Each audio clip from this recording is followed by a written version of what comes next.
भगत जी अगला क्वेश्चन है जी कि मैं साधना कर रहा हूँ 6 महीने से और जी मैं जी पूजा पाठ भी नियमित तौर पे करता हूँ, ओके। लेकिन मुझे उस साधना का अनुभव नहीं हो रहा, ना मुझे पता लग पा रहा कि वो शक्ति मेरे साथ है या नहीं जिसकी मैं साधना कर रहा हूँ। तो ये कैसे पता करें? ठीक है, पहले तो देखो मैं आपको एक छोटी सी बात बताना चाहूँगा। आप साधना किस तरह से कर रहे हैं?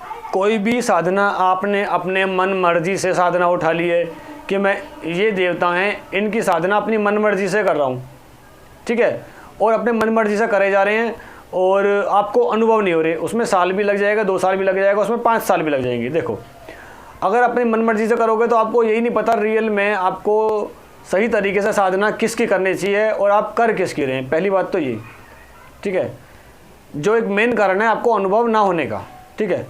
अगर आप किसी गुरु के माध्यम से साधना करें तो आपको पता भी चलेगा कि आप किसकी साधना कर रहे हैं और वो साधना आपको किस तरह से करनी है, उसका परिणाम क्या होगा, उसका आपको फल क्या मिलने वाला है, ठीक है। लेकिन अगर आप अपनी मर्जी से साधना करेंगे तो उसका अनुभव कितने समय में होगा, नहीं होगा, या वो साधना आपकी कहाँ जा रही है, आपको कुछ नहीं पता चल पाएगा। आप इस समय साधना करने की स्थिति में हैं भी या नहीं, आपको ये भी पता होना ज़रूरी है।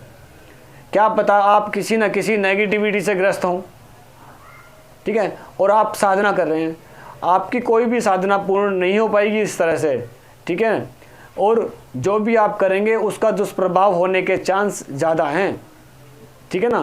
तो आप अपनी मर्जी से कोई भी साधना ना करें। अगर 6 महीने क्या 1 साल 2 साल 4 साल भी साधना कर लेंगे तो उसमें भी आप कुछ नहीं प्राप्त कर पाएंगे, वो साधना आपकी पूर्ण नहीं हो पाएगी ठीक तरह से। सबसे पहले तो आपको अपने ये देखना है कुल देवी देवता कौन है, उनकी साधना करनी है, अपने इष्ट की साधना करनी है, ठीक है।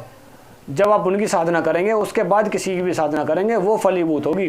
साधना करने का एक तरीका होता है, दिन है कि इतने दिन साधना करोगे तो उससे आपको कुछ प्राप्त होगा, अपने इष्ट की, अपने कुल देवी देवताओं की शक्ति प्राप्त होगी, आपको उनका आशीर्वाद प्राप्त होगा।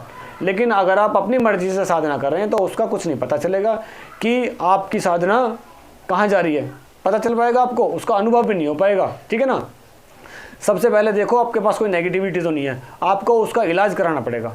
जब वो सारी नेगेटिविटी हटती है उसके बाद अपने कुल देवी देवताओं की इष्ट की भक्ति करो। जब कोई भी नेगेटिविटी आपके घर में नहीं रहेगी, आप अपने कुल देवी देवताओं की, अपने इष्ट की भक्ति करेंगे और वो भक्ति स्वच्छता से करेंगे, साफ मन से करेंगे, कभी किसी के लिए द्वेष भावना नहीं रखेंगे। आपकी भक्ति फूल होगी, आपकी जो भी भक्ति होगी ना, जो भी करेंगे आप, वो पूर्ण होनी है, उसको कोई नहीं रोक सकता। भक्ति के नाम से की गई एक माला भी होगी तो वो उसका भी फल आपको मिलेगा ही मिलेगा, इसमें कोई दो राह नहीं है, लेकिन वो सही तरीके से करनी पड़ेगी आपको। अगर मैं आपको ऐसे बता देता हूँ कि अगर एक ये भी हो सकता है कि आपको अगर अनुभव नहीं हो पा रहा है, उसका और एक कारण बताता हूँ मैं। उसका एक कारण हो सकता है जैसे कि आप जाप कर रहे हैं, पूजा पाठ बहुत अच्छी तरह से करते हैं, स्वच्छता का सब बिल्कुल ध्यान रखते हैं, सब काम ठीक तरह से कर रहे हैं, उसके बाद भी आपको अनुभव नहीं हो सकते या नहीं हो रहे, तो उसका कारण ये हो सकता है कि आपकी जो पूजा भक्ति है ना, वो क्या पता आपके कुछ ऐसे कर्म हो जो गलत कर्म है जिसकी वजह से आपको अनुभव नहीं हो पा रहे हैं, कुछ आपके गलत कार्य हो गए हैं आपके हाथ से, तो उनको कर्मों को काटने में लग रही हूँ। कुछ हमारे से जाने अनजाने में कुछ गलत कर्म भी हो जाते हैं जिसके बारे में हमें नहीं पता होता है। जाप से, पूजा भक्ति से, पूजा पाठ से आपके वो कर्म कट रहे हो, आपको अनुभव इसलिए नहीं हो रहे हो। लेकिन अगर आप लगातार कुछ समय तक करते रहेंगे तो आपको अनुभव होने संभव है। बहुत बार ऐसा होता है कि शक्ति आपके साथ चल रही है लेकिन आपको अनुभव नहीं हो रहे, है ना। लेकिन इसका मतलब ये नहीं है शक्ति नहीं चल रही है, शक्ति चल रही है। शक्ति नहीं चलेगी तो उसका आपका अलग अनुभव होगा। अगर आपके साथ कोई शक्ति चल रही है उसका अनुभव अलग होगा, ठीक है ना।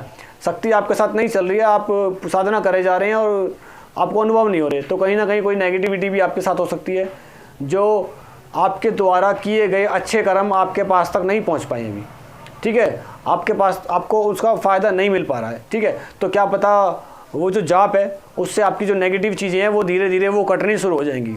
आपको अनुभव नहीं हो रही, कोई बात नहीं, लेकिन जो जाप कर रहे हैं उससे वो नेगेटिव चीज़ें जो आपके घर में हैं, आपके आसपास हैं, आपके ओरे के आसपास आ रही हैं, वो सब चीज़ें कटनी शुरू हो जाएंगी। जब वो सब कट जाएंगी, वो सब चीज़ें साफ़ हो जाएंगी तो धीरे धीरे आपको अच्छे अनुभव होने शुरू हो जाएंगे, ठीक है। और जब अच्छे अनुभव होने शुरू हो जाएंगे तो आप समझ सकते हैं कि आपकी पूजा फलीभूत हो रही है। इसमें कुछ कम समय भी लग सकता है, इसमें कुछ ज़्यादा समय भी लग सकता है, ठीक है। अगर आपको कभी भी हल्के हल्के अच्छे अनुभव हो रहे हो तो आप समझ सकते हैं कि आपकी पूजा फलीभूत हो रही है। लेकिन अगर आपको स्वप्न दर्शन वगैरह नहीं हो रहे हैं तो आप ऐसा ना समझें कि आपकी पूजा सफल नहीं हुई है, ठीक है ना। आप अपने मार्ग पर सदा लगे रहें, धीरे धीरे लगे रहें। आपको धीरे धीरे उसमें आपको आपके अच्छे अच्छे काम बनने शुरू होंगे, आपका और अच्छा होगा, आपको अच्छे अच्छे भाव आएंगे, दूसरे के लिए आप अच्छा सोचेंगे, स्वच्छता के बारे में ज़्यादा सोचेंगे, गलत भावनाएं नहीं आएंगी, दीनहीन की भावनाएं नहीं आएंगी, उल्टी सीधी कुछ भावनाएं नहीं आएंगी, मलिन विचार नहीं आएंगी, लोगों के बारे में अच्छा अच्छा सोच रहे हैं। तो ये भी पूजा के अनुभव हैं, ये भी अनुभव हैं, अच्छे अनुभव हैं। ये भी एक शक्ति का अपने पास होने का सबसे अच्छा अनुभव है ये।